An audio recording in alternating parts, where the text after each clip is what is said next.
This is just annoying. I mean, there's just always something with this team. There's never just positive vibes 24/7. There's never just nothing football related to be happy about. There's always drama. CeeDee Lamb just signed his contract.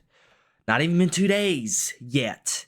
And here comes Dak Prescott just wanting to run his mouth already. I mean, what do we got going on here? So obviously I'm just sitting here chilling, minding my own business for the evening, getting some homework done, living the college student life here. Yes, I am a college student. I know some of you guys don't know that. And I get a notification on my phone of Dak Prescott throwing jabs, the tweet said from Bleacher Report. We're about to look into this a little bit more. Jerry Jones, and I quote, this is from Bleacher Report's official Twitter. Jerry Jones on what else he needs to see to give Dak an extension. You could easily say, if you haven't seen it by now, you haven't seen it. Dak Prescott commented back and said, I stopped honestly listening to things Jerry Jones says to the media a long time ago. It doesn't really hold weight with me. First of all, Dak Prescott is not lying. Let me come to the defense. Oh my gosh, I get to go to the defense for Dak Prescott for the first time ever. Dak's 100% right. Jerry's got no leverage. He's got none. Is Jerry right about Dak Prescott not showing up in the big moments? Absolutely. But let's just be honest. Jerry Jones has no leverage. The Cowboys have no leverage. If Dak Prescott walks out the door at the end of the season, Dak Prescott's getting $60+ million from somebody else. And Dak Prescott, not to rain on his parade, is going to go somewhere else and lose worse than what he is, but he's going to make a bag. You pick your poison. Because you tell me right now, if Dak Prescott goes to the Raiders, he's going to win some playoff games? Really? Really? He couldn't win with this team in the NFC that's been lackluster since Tom Brady retired for the past, even when Tom Brady didn't retire, that season and the season before that, Tom Brady was on the decline. And Aaron Rodgers was sucking.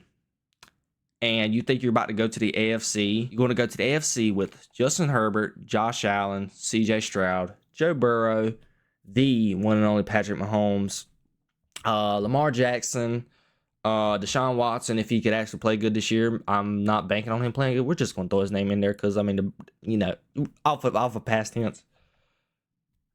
And you think you're going to hop in the AFC and you're going to compete for the Super Bowl? Really? Papa, I need some of that juice that you're on because you are high. If you think you're going to go somewhere else and win outside of Dallas right now. Let's just be honest. What teams need a quarterback right now? Listen, I'm going to just name off teams that I'm seeing right now. From the top of my head, I got a list of the teams here. And I know I can't think of all the teams in one, but I know the quarterbacks on all the teams. Right now, Tennessee would need a quarterback. You think you're going to win in Tennessee?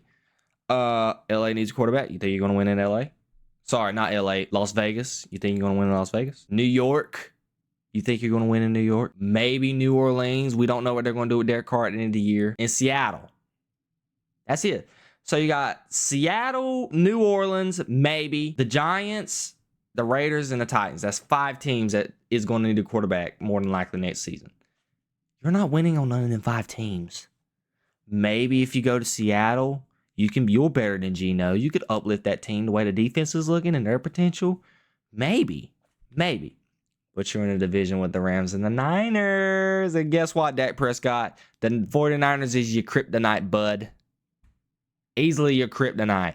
You're not hopping up in the NFC West and you think you're going to win football games. It's not going to happen. And we're not even going to put the AFC in question right now because you're not going into the AFC with all them quarterback gurus over there. You're not going to win football games. You're just not. Heck, you can't hop in it. Your caveat to most of that, we can't even beat 500 teams competition.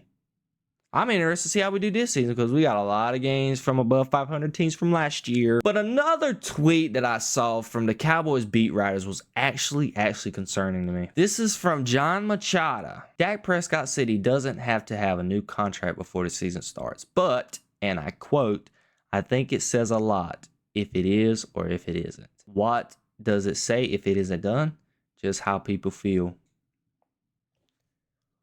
Wow, Dak, You got the memo. You understand why we're not paying you. You're not good enough, bro. Okay. Let me push back on that a little bit. We're not going to say that Dak's not good enough. Dak is a great quarterback. We're not going to sit here and act like if Dak Prescott leaves the Cowboys right now, we're going to be in the Super Bowl next season. It's not going to happen. We're going to decline. We are obviously, as a team, going to decline. There's no ifs, ands, or buts about it. If you're a Cowboys fan and you out there thinking if Dak Prescott leaves, all of a sudden it's going to be rainbows and unicorns at the end of the road next season, you're stupid. You're stupid. You're just dumb. We're going to decline. Did you just see Trey Lance in the preseason? He's not ready. And obviously, we know what Cooper Rush holds. We're not going to have a high draft pick this year, so no, there's no going to be Shedeur Sanders is not knocking at the door next year. Where are we going to go? Dylan Gabriel's not going to be available. Carson Beck ain't going to be available. The list goes on and on. Hey, the quarterback class coming up next year ain't even going to be that good. Yes, it says a lot. And we understand how Jerry is with his contracts. Jerry likes to wait to the last minute to give people contracts. We get this. We understand this. Look, CeeDee Lamb, obviously deserving of his money, had to wait until the week and a half before the season started to get a new deal. When A.J. Brown got paid, Devontae Smith got paid. Amon-Ra St. Brown got paid. Jalen Waddle got paid, and Nico Collins. And CeeDee Lamb had to wait to get his money. Heck, even Tyreek Hill got a freaking contract reconstruction before CeeDee got paid. Jerry Jones is being smart. He's saying, I'm not budging till you show me something. And granted, Dak Prescott is not the main reason why we lost last year to the Green Bay Packers, but he did throw 2 interceptions in the first half. We were down 28-7. Dak, you can't turn the ball over in the playoffs, bud. You put our team in a hole. A big one. Big one. So how about this season? We got some good opponents this year. We're playing a lot of 500 teams. How about you go out on Sundays, Mondays, and Thursdays, and maybe even Fridays? Heck, we know the NFL with these licensing games, they're just licensing out to people, the Amazons of the world. I mean, heck, the NBC, Peacock, and all that. Heck, I mean, what? There going to be another stream service? Ain't they having games on Netflix this year? I don't even know. How about you go out there, perform, get us to win 2 playoff games, and you get your money. Simple as that. It's not that hard. You've had 3 opportunities. Hey, the last 2 has really been your best ones that you're going to have. You played a rookie team in the Packers. Jordan Love has never had no playoff experience. Brock Purdy looked pretty pedestrian in that game against Jordan Love and them until he actually played good in that last half. I'm not going to lie. Brock Purdy did step up to the plate. But that was mainly a choke job by the Packers, in my opinion. But we're not going to get into all that. Go in, play good football, and you get your money. Simple as that. You've been on the team for 8 years. You've done nothing. 2 for 5 playoff record. Yes, you were second in MVP voting, runner-up this past season. Awesome for you. You're rookie of the year. You've thrown for 5,000 yards. Awesome milestones, brother. But at the end of the day, we want some hardware. What do we have to show for this? What, 2 NFC? What do you got? 2 NFC East title trophies, I guess. I think he's won the NFC East twice or 3 times. I don't even know. Can't remember. It ain't that memorable. Winning the NFC East ain't that memorable, bud. I mean, Jesus, winning the NFC East is nothing. You get your hat and a t-shirt and that's all. We want some hardware. We want an NFC Championship trophy. What about that, Dak? We ain't seen that in 28 years. You do that, you get your money. Because what have you shown us? The 2 best playoff games you played was your rookie year against Aaron Rodgers and the Packers, and against Tom Brady, against a Tom Brady-led Bucs team that looked like the life was taken out of them in that game. And them's your 2 playoff wins. Well, 1 was a loss, but that's your 2 best playoffs games you played. And God, dog, it's been so long since we played Seattle in the playoffs. I don't even remember what year that was. I think it was 2018. So, yeah, Dak, there you go. So, you've lost to the 49ers twice. You lost to the Packers, lost to the Rams. You lost to the Packers twice. Lost to the Packers twice, lost to the Rams, lost to the Niners twice, and lost to the Rams. And you telling me, we like you as a quarterback, man. You're a great guy, great human being, been through a lot. I mean, you're just a great guy, the model quarterback that everybody loves to see. You do no wrong. Everything off the field, no off the field issues. Hop on the mic, nothing bad to say. Great guy, great post-game presence, but that don't win us football games. And yes, does Jerry Jones need to shut up sometimes? Yes, Jerry Jones needs to shut up.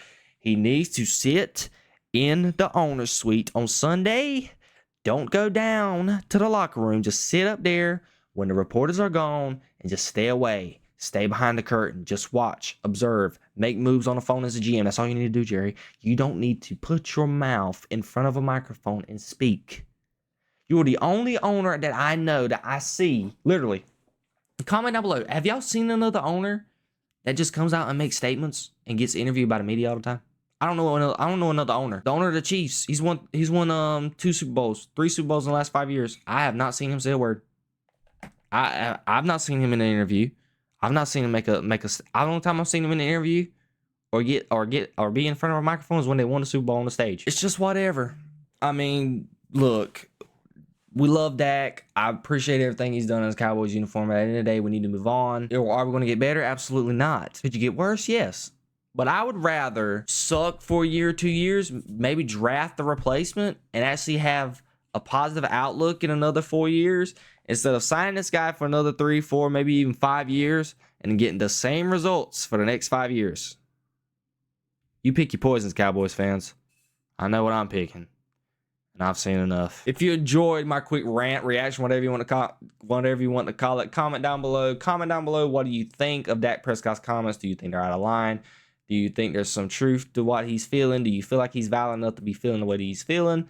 Do you feel like Jerry Jones' comments was valid? Obviously not. He needs to shut up. Just shut up, Jerry Jones. Just get away from the microphone. And do you feel, at the end of the day, do you feel Dak Prescott's pain? I feel Dak Prescott's pain. I'm not going to lie to you. But at the end of the day, bud, you got to win us some ball games. As always, drop a like on the video, subscribe for more, click the link up here for all my other sports related videos. And as always, peace, love, and positivity always, y'all. See you.